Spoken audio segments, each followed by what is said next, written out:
Hello everyone, how are you doing? This is MD Tech here with another quick tutorial. In today's tutorial I'm going to show you guys how to remove the Hidden City app on your Windows 10 computer that should be installed automatically.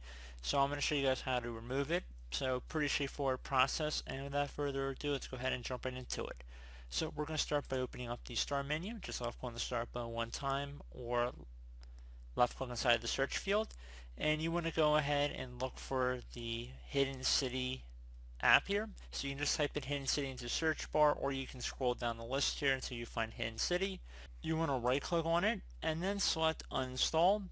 This app and its related info will be uninstalled. Left click on the uninstall button. At this point, close out of here, restart your computer, and hopefully that should be about it.